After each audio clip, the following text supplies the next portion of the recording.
before we got married, he was a musician, so I always knew that music was going to be a part of his life. I guess it wasn't until they signed with the label that it was like, wow, okay, this is actually like a career move, not a hobby, which I was excited. I had no idea what it was going to be like, though. You know, you get signed thinking that it's going to happen really naturally for you, and you're going to have creative control over your songs, and that you're going to do what you love and ultimately what your fans love. And then you kind of find yourself in a position to, you know, trying to fit the mold that the record label thinks will sell records. And in some cases, they're right. In other cases, they can be dead wrong. Hey, check, 1, 2. Hey. Once we parted ways with the label, we weren't sure how things were going to go, or you know, if that was it for us, or what. Aaron and Ryan are musicians. It's in them. They will always be in music one way or the other. As far as Seabird as a collective unit, I don't know. Thank you guys for partying with us tonight. We're here to celebrate. It's been 3.5 years almost since we put out a full-length record, and this record literally wouldn't have been possible without you guys. So we just want to say thank you tonight. We want to celebrate. We want to have fun.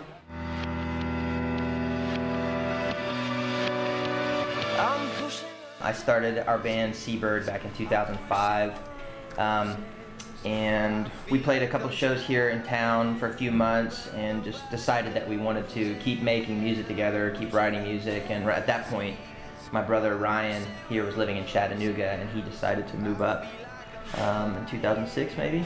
Yep.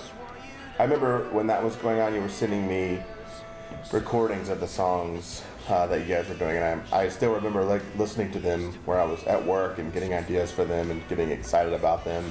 And I actually came up here and heard a couple of performances that you guys did before that, so it was exciting for me to be able to become a part of it when I did move back. But I already felt like engaged in it to some degree at that point. Because we're brothers? Because we're brothers, and I knew you couldn't do it without me. Right. But I felt like you got a good start, but you just needed just a little boost. Yeah, and you were also probably pretty wowed by those performances you saw. What sparked their interest in music was, I think we both loved music, but we just always had music on, all kinds of different music, you know, rock, jazz, folk, and we decided that we wanted them each to take piano. And we told all of them they had to take 1 year piano, and then if that was their thing, then they could stick with it, but if not, you know. So and we always went to all kinds of Christian concerts. First thing out there, we took them to. I mean, we just all loved it, our whole family. So I think that was what kind of got them going, was concerts. But Ryan was a kind of kid that once we bought him his first little cheap electric guitar, he'd never put it down. I started playing guitar when I was 12 or 13 and played piano for a little while before that. But as soon as I started playing guitar, I just fell in love with it and started playing around town with other people and anywhere I could play. So for me, it was always something that I kind of knew I was going to do. I never knew necessarily to what degree, but I think from an early age, it was just something that came very naturally to me. I had a lot of passion and desire for it. For me, it was kind of the opposite. I was interested in music, but didn't feel like it was going to be a big part of my life. I actually wanted to play the drums. Our dad was a drummer, and so I kind of wanted to take drum lessons, but our parents always said you had to take a year of piano first. So I took a year of piano and was really bad at it. So bad, in fact, that I thought I just wasted a year of my life if I don't keep at this. He wasn't real good in the beginning, but the thing about Aaron was that he had a really good ear, and he could just sit down and pick out tunes. So I knew that he did have some kind of ability. So I kept taking piano lessons and didn't really start writing songs until I was about 16 or 17, and it probably wasn't until I was 19 or 20 where I realized that singing was something that I really enjoyed doing. The biggest surprise was Aaron for me. I mean, he had just, over the years, well, he had grown really large. I won't say how large. And with that came an attitude. And he was just real difficult to live with. And no one had any idea that inside was this blossoming musician. And then I guess after he went away to YWAM and God really touched him there and he returned, he started writing music. And what was coming out, what we heard, what we saw, it was almost like, who is this kid? This is a whole different person. Who knew that he could write music like this? And who knew that he had a voice like this? You know, who knew he had this passion? And just playing a couple of coffee shops locally is probably like some of the most memorable yet terrifying times of our career. Even before Seabird had started, I was just kind of playing songs on my own. But that was also when I was able to build a little bit of confidence in myself to say, you know what, this is something I feel like I can do. If I can do it for 5 or 6 people in a coffee shop who, you know, may not want to be hearing music, then you can do it for a larger audience. So that was probably when I realized that this was something that I wanted to take a little bit more seriously, specifically songwriting and using my voice as an instrument. When the two of them said they were going to have the band, it was concerning. It is concerning because you want to encourage them in their dream, and hearing them and seeing their passion for it and knowing that they're gifted by God, really, all 3 of our kids are gifted. But also looking at the boys and realizing they're going to have to support families someday, and knowing how difficult it is in that field, yeah, there was concern. We had lived in Tennessee, and we moved back home to be near family, and it was during that time that he started just practicing with his brother's band. And so after, you know, practicing for a little while, they decided that they did want a guitar player in the band because it was a piano band. Our wives were involved in the band, you know, or in our decision to pursue this as a career before we signed a record deal or anything. So it wasn't like, you know, we signed a record deal and then got married and said, if you marry us, you're also marrying this record label. It was like, can we make this decision together? So our wives were both very involved in the decision to pursue this as a career, but we have had, I think, you know, complete support from our families. Not that it hasn't been difficult, but we certainly wouldn't have done it without their support and their understanding what it means to choose music as a career path. My initial reaction was fear mixed with excitement. Fear of the unknown, not necessarily like fear of music or him, but we were really clueless about what it would look like for him to have a career in music. Excitement, again, about the unknown. I guess I was excited because it was something he was passionate about, and I saw his creativity coming out when he would write songs, when he would perform. You said you wanna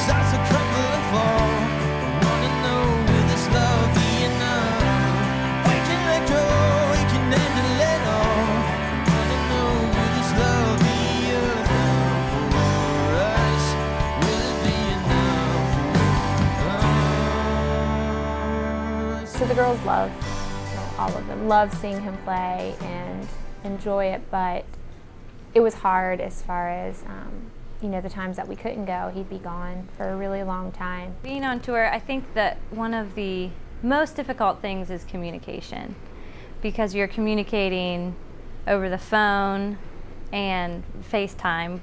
It's hard to include your family in life on the road. It's hard to call home and talk to your wife and say, hey, how was your day? And she said, well, you know, I did the dishes and I made dinner for the kids and I changed poopy diapers. And then you say, awesome, well, we just played a show for 100 new people or for 5,000 new people. You know, it's hard to make your family feel part of it when they genuinely are a big part of it. We couldn't do it without them. So we actually met with someone who counsels bands, and he gave us a lot of really good practical advice. He also recommended like watching a show or reading a book together that we would actually do separate, but it would just give us something to kind of just talk about.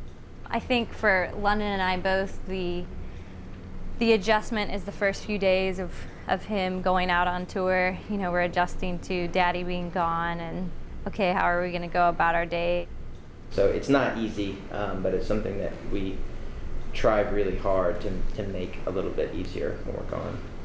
When you are busy and touring and working and generating income, it's nice to be able to come home and just to spend time with your family, not have to go, you know, work a job every day. Yeah, there's things on a daily basis you have to take care of, but when you are touring, if your schedule is right, you can go out for, you know, a few days or a week or two, then come home and just be with your family. But cool things I think my family has benefited from is traveling. They have traveled some. You know, they'll drive up, if we have a show in Chicago, they'll drive up there and spend the night with us. So my kids have been able to like jump on the bus or come in a van and come up to Chicago with us, or see, you know, Grand Rapids or Detroit. And so as a result, like, my kids travel in a car really well. On one of our longest drives, we actually hung a string across the car and put a little paper card on it, and every hour I'd move the car, and so we made it so that when it reached the other end of the car, we were actually at our destination, because it was like a 14-hour drive. So I think the benefits are seeing different cultures, seeing different cities, meeting new people, building relationships with people around the world. You want to encourage them, but you also feel like you have to say, you know, how are you going to support your families? And sometimes that wasn't taken too well. And we never meant it to be mean, but as a parent, you feel like you have to say the truth sometimes. A lot of times it's hard to make ends meet. You know, you have to pursue work and opportunities that get your bills paid, you know, for your family. You know, they're still not, you know, big time and making a living at it. They both have to work other things to pay the bills.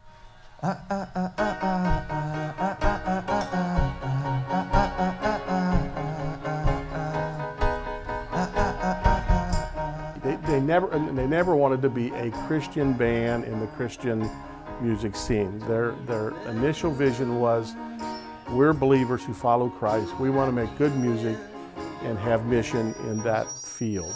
We feel like in general, labeling, you know, a band or anything other than a person, a Christian something, is somewhat confusing. You know, if you're looking through the yellow pages for a plumber, you're looking for an excellent plumber, not necessarily a Christian plumber. So we feel like calling it specifically Christian music excludes a much larger audience that we feel like could really connect with our songs. And all this time saying you were fine, and everyone's to blame. When there you are, you enter a broken heart, spinning all over your face. And don't you know that you're beautiful? So Don't You Know You're Beautiful, we felt like had an even higher roof than just being a #1 single on a Christian format, and even people told us that it did, but we were just never given that opportunity. I mean, it did. It was on a non-Christian television show as well, which paid for a good portion of the record. The networks, ABC, NBC, CBS, will put the music on their website in a way that's really easy to find. And Grey's Anatomy would do things like a music sampler that would include all of the bands in a particular episode, a particular year, and people can now find those songs on iTunes. But we would always see a spike on iTunes whenever we would have a song on a TV show or on a commercial or something. That song would always go to you know, #1 in our iTunes chart. When there you are, you enter a broken heart, you're spinning all over your face. And don't you know that you're beautiful? Yeah. And don't you know that you're beautiful? Can't you see what you mean to me?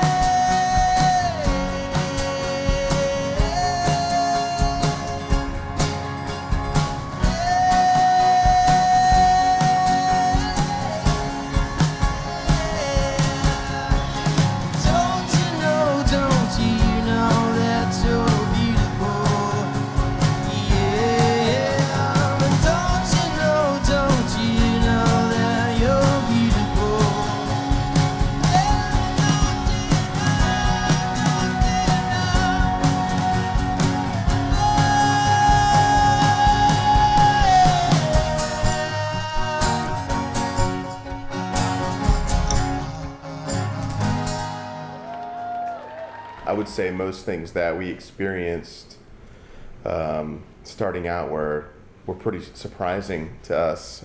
I would say mostly it was an uphill battle for us, because there was kind of a disconnect between us wanting to create music as artists and the industry. I mean, at the end of the day, just wanting to make money off of our band. I don't mean that in a dark way, but it was very hard for us. We knew that the label was, because it's like a company. You work for a company, you do what they do. Well, the label was putting things on them that they didn't feel comfortable doing. I remember things like that they were wanting us to change our image and get certain haircuts, style our hair a certain way, Use certain instruments, certain brands, and non. Yeah, exactly. Certain instruments they didn't like, and even with producers, like, I was always surprised how much liberty a producer would feel he could take with a song. And I understand the label basically were looking at that and saying, well, we think that we can sell you in the Christian market. In order to do that, you've got to write Christian songs, and their heart just wasn't taking them that way. So I don't think they had much of a choice other than to move out on their own. Now being more confident in what we do and having more experience under our belt, it wouldn't be as big of a deal, but being a new artist at that point, it was just, it was hard to handle, when someone would want to get in a room with you and just completely change your song and tell you everything needs to be different. Some of the suggestions and things were good, but we just couldn't blindly, trust all these people and believe that things were heading in the right direction. Once we parted ways with the label, we weren't sure how things were going to go, or if that was it for us, or what. To save these troubled days. Whoa. Troubled days. Whoa. Troubled days.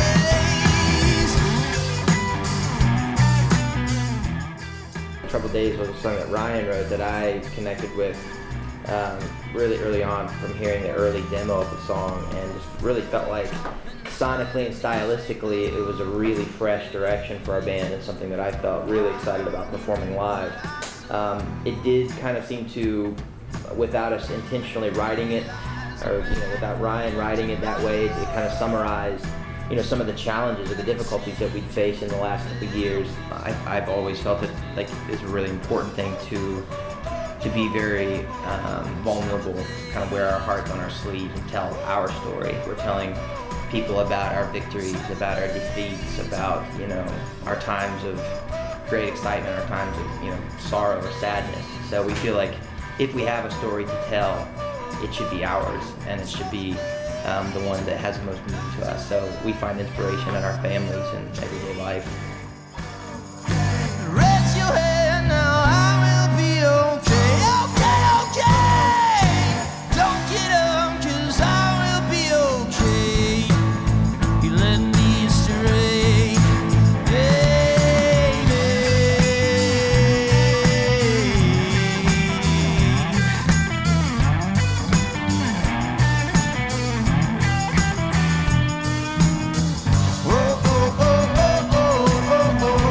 Troubled days. Troubled days. Troubled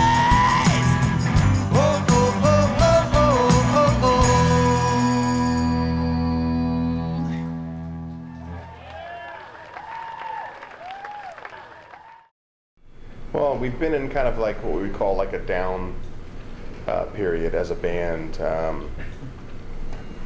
just because it's been so long since our last record came out, and the parting ways with labels has just caused so much more work having to be done and getting the ball rolling again. So we need to create momentum as a band. I think we just like to get, our goal for this record would just be for a lot of people to hear it and love it and connect with it. We're really anxious about what our fans are going to think of it, because it's been so long since the record came out, and I feel like it's the most anticipated record that we've ever done.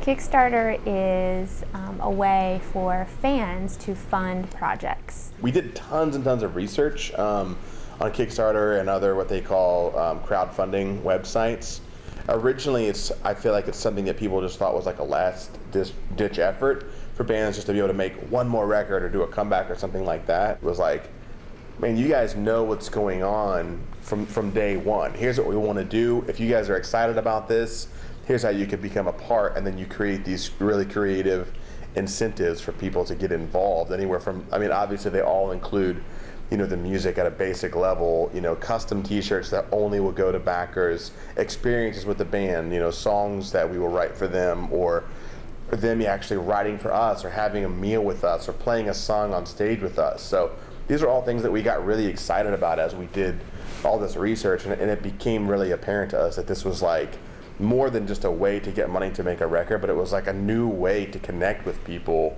and I think get people engaged about what the band was doing, and we loved every bit of it. I don't know, as a person, that amount of money, it just seems so unattainable, and you know, to think, you know, you always hear that they have a lot of fans and you see the people at the shows, but as a wife, when I'm not there a lot, I'm not connecting with people, I'm not, you know, seeing the people like he is. So to me, I'm just like, do you guys still have that many fans? It's been, you know, 2 years since you put an album out, you haven't traveled much. It was nervous, a little bit nervous halfway through Kickstarter when we were halfway through, I think it was 30 days. So around day 15, we were in New York on vacation with my family. And I remember Aaron hitting a low point and being like, I don't think we're gonna make it. And I just remember being like, okay, maybe he's right, maybe we're not gonna make this. But deep down inside, I just had this gut feeling that the funds were gonna come in. And I remember looking at him and being like, what if we don't? What if you don't make your goal for Kickstarter? Does that mean that you're not a musician anymore, that you're not a creative, that you're not a songwriter? That means that you're just gonna take a different path, and it's not gonna be making a third record, although that wasn't the case. So tonight's a really big night for us because it's been 3 years since we put out a record, 3.5 really, and we're in our hometown, Cincinnati, Fountain Square. It's one of the most beautiful spots in Cincinnati. So there's just a lot of excitement for us being back here in Cincinnati, being able to release another CD, and this is our first independent release, meaning we didn't do this one with a record label, which is huge for us. It's a ton of work, but we did a Kickstarter campaign, and so basically a lot of these people here tonight helped us finance this record. So this is sort of like a giving back. We're releasing the record to Cincinnati fans here before the rest of the world gets it. So there's a lot of I don't know, excitement because of that. It just feels like we're able to give it to our hometown, which is pretty awesome. Yeah, and we've been here for a few hours, but now everybody's starting to show up. There's like a couple thousand people out here, and I'm just like overwhelmed by how many of them I know. It's like tons of, like all of our friends, all of our family are here. It's like the best feeling in the world, but it also makes you feel like very anxious. It's like, holy crap, we got to do a good job tonight because these are our people. Yeah, and our mom was here, our dad's here, our uncles came in town, and people drove up from Nashville. We have people like come, like literally just drive here to play this show with us just for fun. So we have like extra people in the band tonight. We've got people coming on to sing with us on some new songs on the record. Our sister's here, she's gonna play Hammer Dulcimer on a couple songs she played on the record. So just kind of like everything coming together at once, just like a little bit hard to take in. Plus we got the Reds game up on the Jumbotron here, which is a nice perk.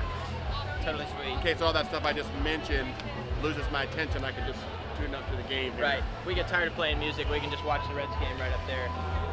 We're playing the new record in its entirety, which we've never done before, so a lot of these songs will be the first time we've ever played them, so kind of nervous about that, but there's also a lot of excitement behind that as well. So I'm sure you won't mess up at all. No, I doubt there will be any mistakes. Just remember the count-ins. Right.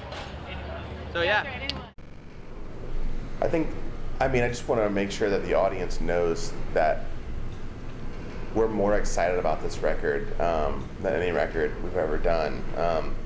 And a big part of that is because of the way that it was made, because of our participation from fans, and that allowed us as a band to have a freedom that we've never had as a band before.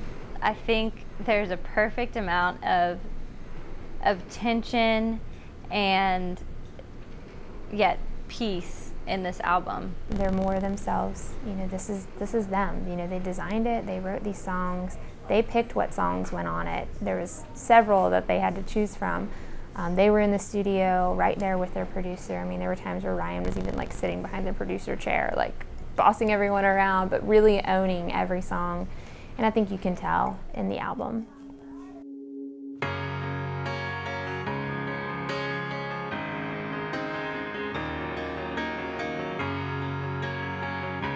This has meant challenge and at times tension, but yet a growth that I don't think our family would have had without Seabird. And really, it's strengthened our marriage in ways that I don't think would have been strengthened without having the challenges that we've faced as a couple. With music as Aaron's career and really our career, I look at it as we both are doing it. Never in my life did I imagine this is the journey that we would go on. When I married Ryan, I was 100% sure he was going to be a worship pastor at a church and that was going to be our life. Little did I know where we were going to go. It's been hard. I mean, I'm not going to say it's been easy. There's been really awesome times and there's been really hard and sad times.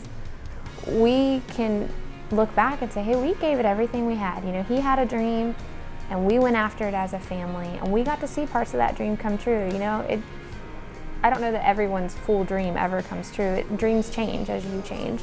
I don't think Aaron will ever stop writing or stop creating music.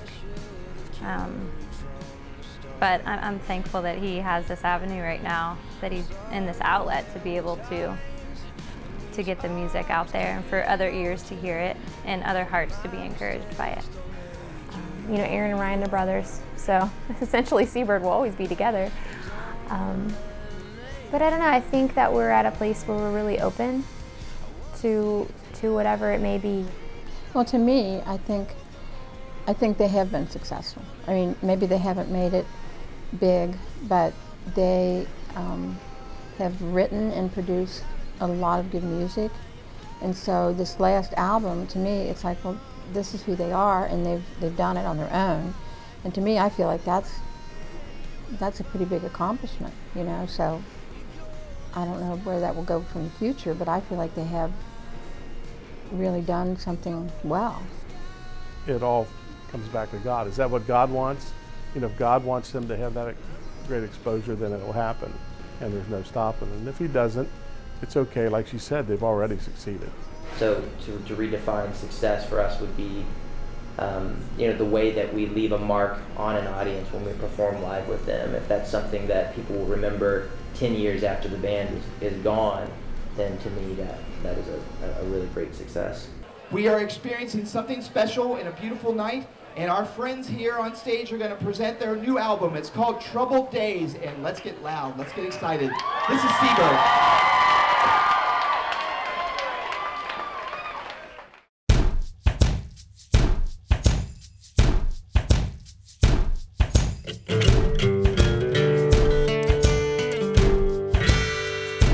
When I'm weary from traveling, both hands to the plow, my devils are trying.